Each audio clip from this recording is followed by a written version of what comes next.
오늘 본문의 말씀을 가지고 욥의 가정의 신앙이라는 제목으로 같이 말씀을 나눴으면 좋겠습니다. 욥의 가정은 우리가 닮고 싶은 가정 중에 하나입니다. 우리가 욥은 이 욥기서는 대부분 많은 분들이 고통 속에서 이 욥기를 묵상할 때가 많은데요. 사실 고통 속의 욥기를 묵상하면 더 고통받습니다. 뭔 말인지 몰라요. 계속 토론하고 논쟁하고 싸우는 모습들이 많이 등장하는데, 사실 이 욥기서의 주제는 고난이 아니에요. 고난이 아니라 하나님의 섭리, 하나님의 주권이 사실은 욥기의 주제입니다. 근데 오늘은 좀 욥의 모습을 좀 몇 가지로 좀 살펴봤으면 좋겠는데요.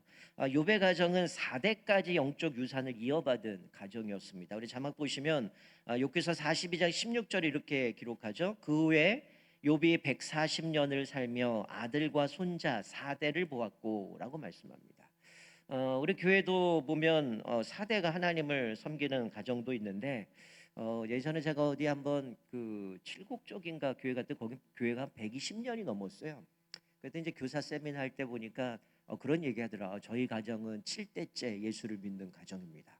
그래서 같이 교회 나오면 7대가 같이 뭐 이렇게 신앙생활 하다 보니까 자손 쭉 서가지고 한 가정이 나오면 마치 한 구역 정도 나올 정도로 엄청난 가정이 신앙생활 하는 모습을 보게 되는데, 여러분 4대가 하나님을 섬기고 산다라는 건 하나님의 특별한 복을 경험하는 거고요. 또 하나님의 은혜를 누리는 겁니다. 우리 천산의 모든 가정이 또 믿음의 가정으로 또 자손대대 신앙을 이어가는 아름다운 가정 되기를 주님의 이름으로 축원드립니다. 이 욥은 훌륭한 아버지로서 또 조부로서의 삶을 살아가면서 인생을 마지막으로 마쳤던, 어떻게 보면 신앙이 아주 기감이 되는 모델이었습니다. 먼저 이 모델이 됐던 이 욥이 사실은 이제 아내와 결혼을 해서 가정을 이루죠. 그리고 그 가정을 건강하게 세우는 비결이 무엇이었을까 좀 살펴보면, 먼저 욥은 첫 번째로 가장 중요한 거는 가장이 자신이 먼저 하나님 앞에서 올바른 영성을 가진 사람이 되는 것임을 알았다라는 거야. 여러분 여기 뭐 남편분들도 몇 분 계시지만, 우리가 남편들이 결혼을 하고 가정을 세울 때 뭐 예전에는 우리 다 알다시피 그냥 돈 벌어오면 끝인 줄 알았죠. 근데 우리가 살아가면서 느끼는 거지만, 가정을 든든히 서가는 거는 돈 많이 벌어온다고 되는 게 아니죠. 사실 우리 가정이 바르게 서갈 수 있는 거는 남편, 가장이 정말로 하나님 앞에서 영적인 그런 영성을, 올바른 영성을 가진 사람이 될 때 가정이 든든히 서가는 줄 보게 되어지는 거죠. 그래서 우리가 오늘 남편을 위해서 또 아버지를 위해서 좀 기도했으면 좋겠습니다. 또 바른 영성을 가지고 건강한 그리스도인으로 살아갈 수 있도록 기도했으면 좋겠습니다. 이 남성들이 살아가는 시대나 뭐 여성도 마찬가지겠지만, 온갖 뭐 비난과 또 경쟁과 또 세속적인 가치관들이 난무한 곳입니다. 거기서 눈치 게임을 하고 거기서 살아남기 위해서 여러 가지 많은 처세술 속에서 살아갈 때가 참 많잖아요. 특별히 신앙을 가지고 살아간다는 것이, 세상 사람들은 온갖 세상의 가치관들을 살아가는데 내가 거기서 신앙을 지키고 살아간다는 건 쉽지 않다라는 거죠. 그런데 욥은 그 속에서도 하나님이 주시는 그 믿음을 가지고 경건한 그리스도인의 정체성을 가지고 살아갔다라는 겁니다. 이 욥의 인생과 영성은 되게 탁월했다는 거죠. 1절 보시면 우스 땅에 욥이라 불리는 사람이 있었는데 그를 소개하는데 이렇게 소개하죠. 그 사람은 온전하고 정직하여 하나님을 경외하며 악에서 떠난 자더라라고 말씀합니다. 여러분의 남편이, 여러분의 아버지가 이렇게 온전하고 정직하고 하나님을 경외하며 악에서 떠난 사람으로 살아가길 주님으로 축원드립니다. 여러분 온전하다는 건 뭘까? 흠이 없다라는 겁니다. 하나님 앞에서 얼마나 믿음으로 살아갔는지, 또 정직했고 또 하나님을 경외하고 악에서 떠났다라고 말씀해요. 오늘 읽은 본문 말씀 보면 5절에 뭐라고 얘기합니까? 심지어는 4절 5절에 보면 자녀들이 어떻게 해요? 생일 파티를 합니다. 그러면 아버지가 그 다음날 불러요. 왜 불러요? 야, 혹시 너희들이 어제 생일 파티하면서 하나님 앞에 범죄했을까? 하나님 두려운데 너희들 인원수대로 동물을 잡아가지고 어떻게 해요? 번제를 드립니다. 하나님 앞에서 너희들 혹시 범죄했을지 모르니까 하나님 앞에 우리를 좀 성결케 하자. 그런데 오늘 성경 말씀 5절에 보면 그의 행위가 항상 이랬더라 이렇게 기록하죠. 여러분 이거 보고 야, 이거 피곤한 인생이네 이렇게 생각하시면 안 돼요. 늘 삶 속에 하나님 중심으로 살았기 때문에 혹시나 범죄함이 있더라도 하나님 앞에 이거 그냥 넘어가면 안 되니 늘 주님 앞에서 신실하게 살려고 했던 사람이었다라는 거예요. 특별히 우리 남편들이 또 사랑하는 우리 아버지가 또 우리 가장이 믿음 안에서 든든히 서가기를 주님을 축원드립니다. 자, 두 번째로 이 욥의 가정에 있어서는 하나님의 자녀의 복과 경제의 복을 주셨죠. 2절에 보니까 그에게 아들 7과 딸 셋이 태어났더라. 10명의 자녀를 선물로 받았습니다. 뭐 요즘은 뭐 우리나라 같은 경우는 출생률이 뭐 1이 안 되고 0.7, 0.8 뭐 이렇게 하고 조금 올랐다라고 얘기는 하지만 요즘 여러 가지 이유로 뭐 자녀를 낳지 않지만 성경은 우리에게 뭐라고 말씀해요? 생육하고 번성하라고 말씀합니다. 자녀는 하나님이 주신 기업이라고 말씀합니다. 자, 그런데 오늘 이 욥의 가정에는 자녀를 10명을 주셨고 또 뿐만 아니라 경제적인 복도 주셨다는 거야. 3절 보니까 그의 소유물은 양이 7천 마리요 낙타가 3천 마리요 소가 500결이요 암나귀가 500마리며 종도 많이 있었으니 이 사람은 동방 사람 중에 가장 훌륭한 자라. 여러분 이 욥의 소유가 엄청나죠. 동방 사람 중에서 가장 훌륭했다라고까지 이야기를 하는데 여러분 시편에도 보면 하나님을 경외하는 자에게 주시는 복이 있습니다. 우리 자막 보시면 시편 112편 1절부터 4절 보면 제가 읽습니다. 할렐루야 여호와를 경외하며 그의 계명을 크게 즐거워하는 자는 복이 있도다. 그의 후손이 땅에서 강성하며 정직한 자들의 후손에게 복이 있으리로다. 부와 재물이 그의 집에 있으며 그의 공의가 영구히 서 있으리로다.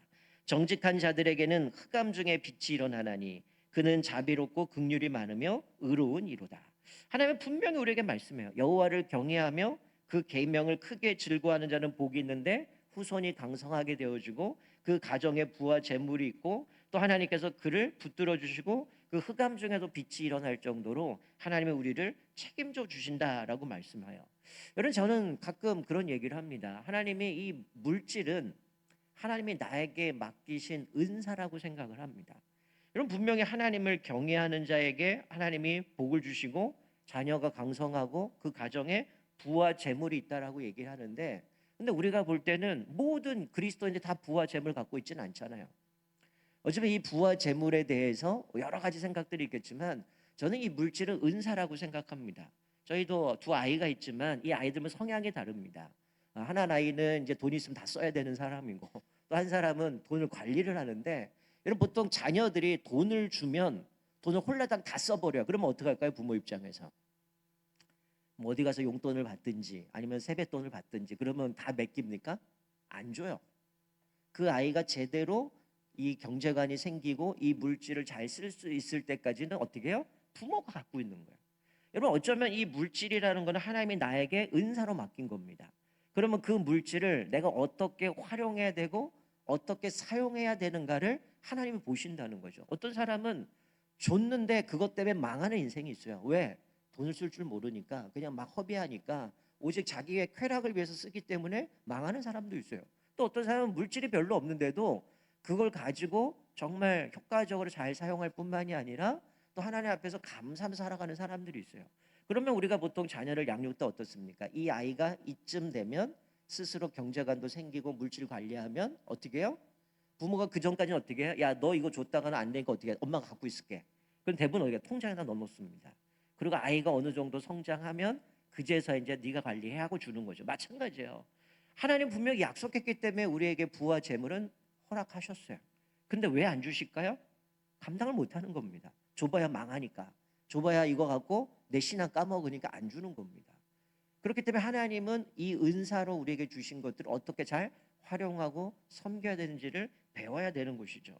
그래서 이 동방 사람 중에 훌륭한 자라라고 얘기를 하는데 저는 이것이 단순히 그냥 이 욥이 동방 사람 중에서 가장 큰 부자구나 이렇게까지만 보이진 않아요. 훌륭하다라는 얘기는 주변 사람들이 평판하는 거잖아요. 그 사람은 많은 재산도 있지만 이 재산을 가지고 사람들을 섬기고 그것들을 어떻게 했는가를 사람들이 평가하고 있는 겁니다. 그러니까 이 욥은 하나님께서 많은 재물을 주셨는데 자기만을 위한 것이 아니라 그 물질을 통하여 선한 청지기로서 그 일들을 감당했기 때문에 많은 사람이 그를 가장 훌륭한 사람이라고 평판했다는 거예요. 자, 그런데 문제는 뭡니까? 우리가 보지 못하고 느끼지 못하는 영적 전쟁이 있다는 거예요. 어쩌면 지금 우리가 살아가는 이 시대 우리도 동일하죠. 끊임없는 영적 전쟁이 있습니다. 많은 부를 있었고 하나님 많은 자녀를 주셨고 하나님 앞에 경건한 자녀로 살아가는 욥이었지만 그의 인생에는 영적 전쟁을 겪고 있었다는 것. 전혀 보지 못하고 인지하지 못한 영적 전쟁을 합니다. 사단이 하나님을 찾아와서 내가 욥을 시험하겠다는 거죠. 처음엔 어떻게 합니까? 집요하게 공격해서 어떻게 해요? 자식과 가지고 있는 부를 다 잃게 만들었다는 거예요. 자, 1장 20절을 보면 욥이 일어나 겉옷을 찢고 머리털을 밀고 땅에 엎드려 예배하며. 이게 대단한 믿음 아닙니까? 자녀가 다 죽었어요. 재물 다 잃어버렸어요. 근데 어떻게 옷을 찢고 머리털을 밀고 하나님을 원망했다. 하나님 어떻게 이럴 수 있습니까? 아니죠. 하나님 앞에 엎드려 예배했다라고 얘기를 합니다. 또 1장 21절에 보면 이르되 내가 모태에서 알몸으로 나왔사온즉 또한 알몸이 그리로 돌아가올지라 주시니도 여호와시오 거두시니도 여호와시오니 여호와의 이름이 찬송을 받을지니이다 하고. 여러분, 이해가 되지 않는 상황에서 뭘 인정하는 거? 하나님의 주권에 온전히 맡기고 있는 겁니다. 어떻게 보면 이걸 주신 분도 하나님이고 거두신 분도 하나님인데 나에게 왜 이런 일이 일어났는지 이해는 안 돼요. 그렇지만 그 가운데 하나님 앞에 온전히 예배를 드립니다. 그리고 하나님의 주권을 인정하고 나가는 모습을 보게 돼요. 그러니까 이 욥은 분명하게 이 물질이 하나님이 주셨다라는 분명한 이 은사라는 걸 알고 있었다는 거죠. 그걸 가져가셔도 하나님이 하신 거구나. 그리고 하나님 분명한 이곳에 뜻이 있겠구나. 하나님의 주권에 맡겼다라는 거예요. 근데 사단은 거기서 멈추지 않죠. 그다음 어떻게 합니까? 욥의 몸을 공격하죠. 2장 7절에 보니까 사탄이 이에 여호와 앞에서 물러가서 욥을 쳐서 그의 발바닥에서 정수리까지 종기가 나게 한지라. 그러니까 욥의 이제는 자기 자식들 그리고 이제 재산을 다 빼앗겼는데 그럼에도 불구하고 하나님을 인정하고 하나님을 예배하는 그 모습을 보면서 제 목숨만은 건들지 말고 하나님이 허락하지 않으셨기 때문에 종기로 머리부터 그냥 발바닥까지 완전히 그냥 기아장으로 긁을 정도까지 그 몸에 육신의 질병으로 고통하게 만드는 거죠. 그런데 욥은 그럼에도 불구하고 여전히 하나님 앞에 믿음으로 나가는 모습을 봅니다. 여러분, 이 욥이 이렇게 고통 가운데 이것을 어떻게 극복했을까요? 그리고 우리가 알다시피 마지막에 가면 하나님이 갑절에 자녀와 복을 주시는 것을 깨닫게 되어지는데 사실은 욥의 친구들하고 계속 토론하는 내용이 상당히 많은 분량이 있어요. 근데 그 토론 속에서 어떻습니까? 오히려 혼선만 찾아온다는 거죠. 우리는 어려움이 있으면 어떻게 해요? 끊임없이 사람 찾아갑니다. 야, 나 이런 일이 있는데 어떻게 이룰 수 있냐? 도대체 어떻게 해야 되는 거야? 우리는 늘 사람과 얘기하지만 복잡해집니다. 심지어는 아내도 뭐라고 해요? 차라리 하나님 저주하고 죽어라. 뭐 이렇게까지 얘기할 정도로 사실 욥은 굉장히 힘들었지만 그 속에서도 어떻게 해요? 하나님을 향한 신뢰를 잃지 않았다라는 거예요. 자, 욥이 이 고통 가운데 이길 수 있었던 비결이 뭡니까? 첫 번째는 하나님의 주권을 인정했다라는 거죠. 욥은 지금 자기가 지나가고 있는 이 고통은 마치 터널을 지나가고 있는 것처럼 끝이 있었다라는 걸 알았다는 거죠. 자, 23장 10절 말씀에 보면 이렇게 말씀하죠. 우리 너무 잘 아는 말씀이죠. 우리 같이 한번 읽을까요? 시작.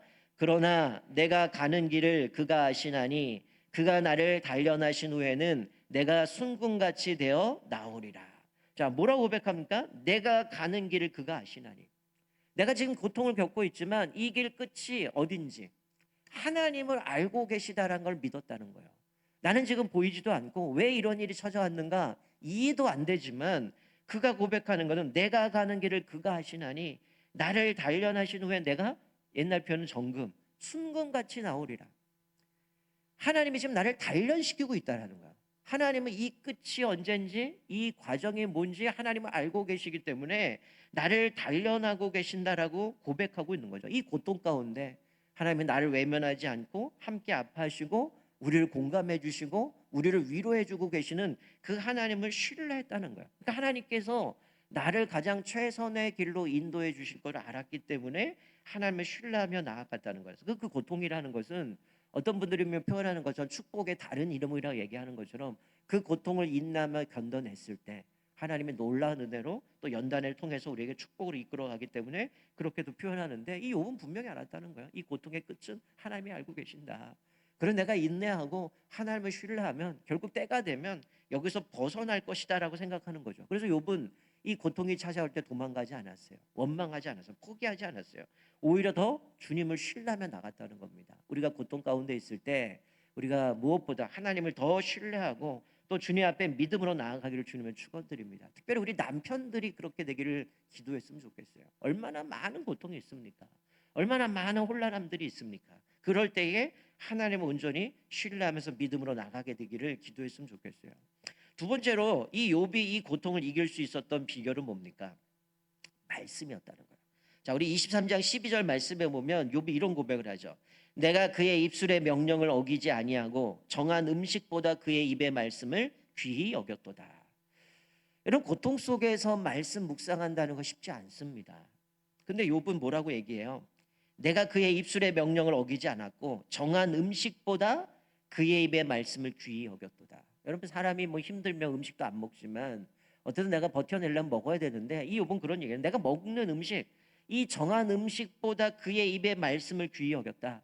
내가 음식 먹는 것보다 하나님의 말씀 묵상하고 하나님의 뜻을 깨닫는 것, 그것을 구하는 것이 나에게는 더 귀했다라고 고백하고 있는 거죠. 그러니까 고통 속에 있을 때 사실 말씀에 집중하는 게 쉽지 않나. 욥은 그랬다는 거야. 그럼에도 불구하고 하나님의 말씀을 먹으면 내가 어떤 힘든 상황 속에서도 믿음으로 극복할 수 있고 승리할 수 있었기 때문에 고통 속에서 말씀을 먹고 하나님의 뜻에, 하나님의 말씀에 귀 기울이며 나아갔다는 거야. 우리 잘 아는 말씀은 주의 말씀은 내 발의 등이요 내 길의 빛이니다라고 말씀하잖아요.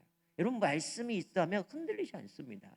말씀이 내 안에 무장되면 우리가 그 고통 속에서도 인내할 수 있고 더 견고하게 서갈 수 있음을 말씀하는 거죠. 특별히 우리 남편들이 또 우리 가정의 믿음의 제사장으로, 가정의 제사장으로 살아가는데 말씀으로 무장되기를 기도하셨으면 좋겠어요.